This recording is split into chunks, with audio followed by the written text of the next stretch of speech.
C'est un petit coin de Paris en plein cœur de Londres. Quand on entre dans l'univers de Catherine, nous voilà replongés dans l'ambiance parisienne des années folles.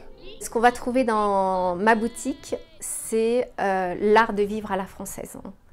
C'est l'ambiance, l'atmosphère parisienne qu'on retrouvait dans les boudoirs, dans les salons de la Belle Époque ou à la période de la Bohème. Les femmes se réunissaient dans des salons, elles prenaient le thé, la dame de maison leur présentait les artistes du moment. Vêtements, bijoux, objets de décoration, ici chaque pièce a son histoire que l'on prend le temps de découvrir. Et quand les artistes ne viennent pas eux-mêmes présenter leurs œuvres, la dame de maison le fait pour eux. Pour moi, chaque pièce est unique. Et quand on achète quelque chose, un objet pour la maison, quand on achète un vêtement, c'est quelque chose qui nous ressemble. Et c'est plus qu'un objet commercial, c'est un objet artistique. Et c'est ce qu'on perd dans l'achat commercial, c'est ce qu'on perd dans les high street shops.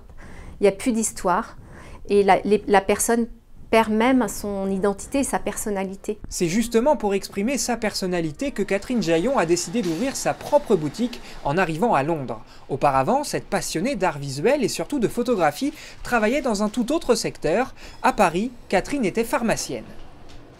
Dans ce monde de la pharma qui intellectuellement est très très riche, il n'y a pas de créativité, il y a zéro créativité. Et moi, voilà, après la quarantaine, j'avais envie de faire parler ma créativité.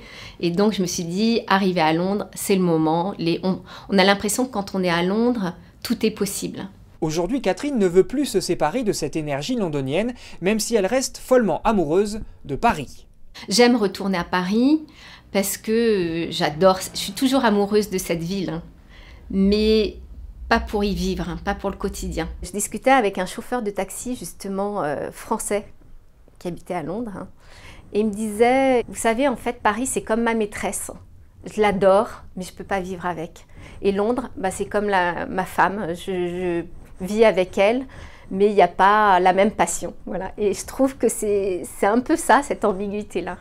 Une ambiguïté que l'on retrouve complètement dans l'identité d'Arty Katz, située quelque part entre culture parisienne et londonienne. Mon style, si je pouvais le déterminer, le définir, c'est The Parisian Elegance, l'élégance parisienne, et avec une touche Crazy London. Mon Martha Montparnasse, c'est une petite femme de Paris.